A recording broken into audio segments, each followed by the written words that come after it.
Assalamualaikum warahmatullahi wabarakatuh. Perkenalkan, nama saya Muhammad Hafid Asidik Syam dengan NPM 212121076 dari kelas 2C. Sekarang, saya akan mencoba sedikit mengulas mengenai artikel yang telah saya buat dengan judul Feminisme dalam novel Siti Nurbaya karya Marah Rusli. Mari langsung saja kita ke pembahasannya. Kita tentunya sudah tidak asing dengan nama Siti Nurbaya. Ya, namanya sering mencuat ketika membahas isu soal kawin paksa. Tapi apa sih sebenarnya Siti Nurbaya itu? Siti Nurbaya sendiri merupakan novel angkatan 20-an yang ditulis oleh Marah Rusli dengan 271 halaman, diterbitkan oleh Balai Pustaka, dan bergenre fiksi roman. Pertama, mungkin saya akan menceritakan sedikit mengenai alur dari kisah Siti Nurbaya ini. Jadi saat usianya yang masih kecil, Siti Nurbaya telah ditinggal oleh ibunya. Mungkin bisa dikatakan itu merupakan titik awal penderitaan hidupnya. Sejak saat itu hingga dewasa dan sudah mengenal cinta, ia hanya hidup berdua dengan ayahnya tercinta, yakni Baginda Sulaiman, yang sangat ia sayangi. Ayahnya sendiri merupakan pedagang yang terkemuka di kota Padang. Kesuksesannya itu tak lepas dari pinjaman seorang rentenir licik bernama Datuk Maringgi. Saat usaha Baginda Sulaiman mulai berkembang pesat, Datuk Maringgi ini entah kenapa menjadi dengki dan gelap mata. Ketika rasa iri dan keserakahannya memuncak, Datuk Maringgi lantas menyuruh beberapa orang untuk membakar kios-kios milik Baginda Sulaiman. Sehingga hancurlah semua usaha milik Baginda Sulaiman yang telah ia rintis dari lama. Dengan demikian, Baginda Sulaiman pun jatuh miskin dan Datuk Maringgi memanfaatkan kesempatan ini untuk menagih hutang pada Baginda Sulaiman yang sudah jelas tidak bisa ia bayarkan. Hutang-hutang itu bisa dianggap lunas apabila Baginda Sulaiman menyerahkan Siti Nurbaya kepada Datuk Maringgi. Menghadapi kenyataan yang pahit ini, Baginda Sulaiman dengan sangat berat hati dan terpaksa menyerahkan Siti Nurbaya pada Datuk Maringgi. Siti Nurbaya pun sangat sedih dan mengingat dirinya yang cantik dan masih muda ini harus rela menikah dengan orang seperti Datuk Maringgi yang sudah tua, keriput, dan berkulit kasar. Nah, hal menyedihkan lainnya yaitu ketika Siti Nurbaya teringat oleh kekasihnya yakni Samsul Bahri yang sedang berkuliah di Stovia, Jakarta. Berat memang, namun demi kesehatan dan keselamatan ayahnya, ia rela mengorbankan harga dirinya untuk Datuk Maringgi. Nah, Samsul Bahri mengetahui hal itu karena Siti Nurbaya selalu mengirimkan surat kepadanya. Mendengar pujaan hatinya dipersunting orang lain, hati Samsul Bahri seakan remuk. Cintanya yang begitu dalam pada Siti Nurbaya seakan kandas sudah. Begitupun dengan Siti Nurbaya. Ia harus rela menikahi orang yang sama sekali tidak ia cintai demi ayahnya.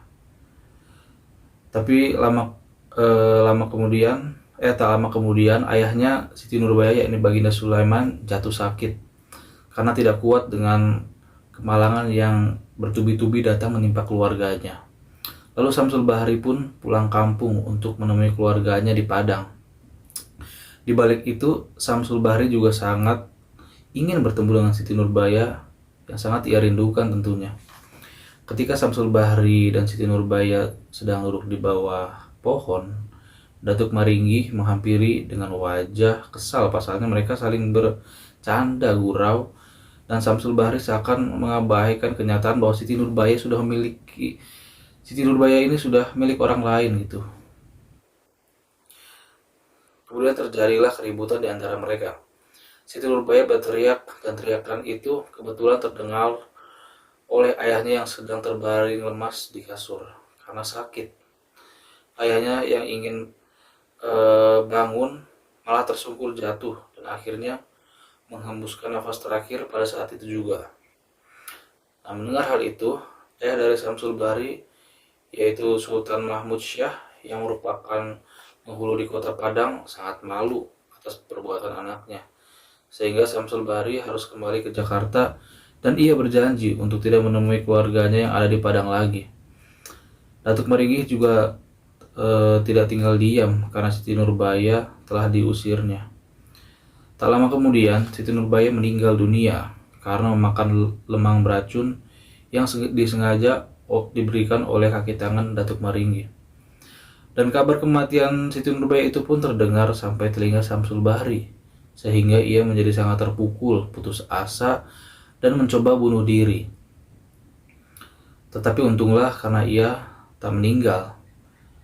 Sejak saat itu, Syamsul Bahri tidak meneruskan lagi sekolahnya dan memilih masuk ke dalam dinas militer. 10 tahun kemudian, dikisahkan di kota Padang sering terjadi huru-hara dan tindakan kejahatan akibat ulah Datuk Meringgi. Orang-orangnya Syamsul Bahri ini yang telah berpangkat letnan lantas dikirim untuk melakukan pengamanan. Syamsul Bahri yang mengubah namanya menjadi Letnan Mas segera menyerbu kota Padang. Ketika bertemu dengan Datuk Meringgi di suatu keributan, tanpa pikir panjang Syamsul Bahri ini menembak Datuk Meringgi hingga jatuh tersungkur. Namun sebelum tewas, ia sempat membacok kepala Syamsul Bahri dengan parangnya. Syamsul Bahri alias Letnan Mas bergegas dilarikan ke rumah sakit. Pada momen terakhir sebelum ajal menjemput, ia meminta untuk dipertemukan dengan ayahandanya.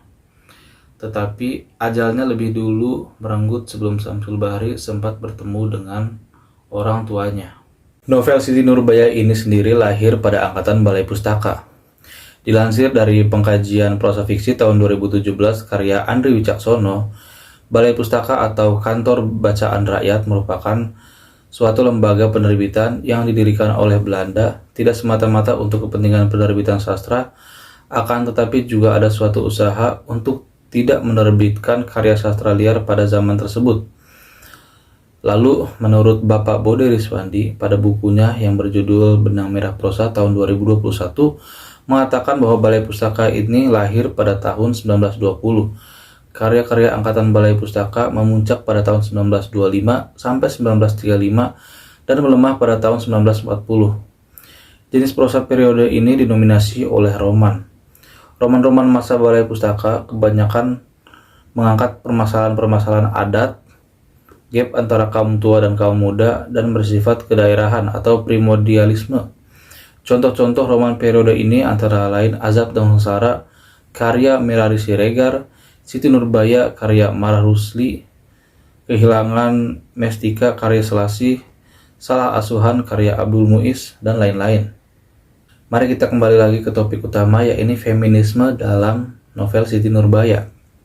Pada masyarakat, Siti Nurbaya menganggap kodrat perempuan selain mengandung dan menyusui anak adalah mengurus rumah tangga seperti mengatur makanan, pakaian, dan lain-lain, dan mengasuh seperti memelihara, membesarkan, dan mendidik anak. Terlihat pada novelnya di halaman 204. Masyarakat dalam Siti Nurbaya berprasangka bahwa pekerjaan mengurus rumah tangga dan mengasuh anak adalah pekerjaan perempuan. Namun yang paling disorot dalam kisah Siti Nurbaya ini adalah di mana perempuan zaman dulu tidak punya hak dan kebebasan dalam memilih pasangan hidup, seperti halnya Siti Nurbaya yang dinikahkan paksa oleh ayahnya karena jeratan hutang kepada Datuk Meringgi. Tentu saja segala yang dipaksakan tidak akan berakhir bahagia. Kemudian kritik saya terhadap novel ini yaitu kebahasaannya yang masih menggunakan bahasa Melayu kental, sehingga pembaca terkadang merasa kesulitan dan membutuhkan waktu yang lama untuk benar-benar memahami isi ceritanya. Nah, begitulah kira-kira analisis saya terhadap novel Siti Nurbaya. Terlebih dari sisi feminisme, di mana pada zaman itu perempuan dianggap tidak setara dengan laki-laki.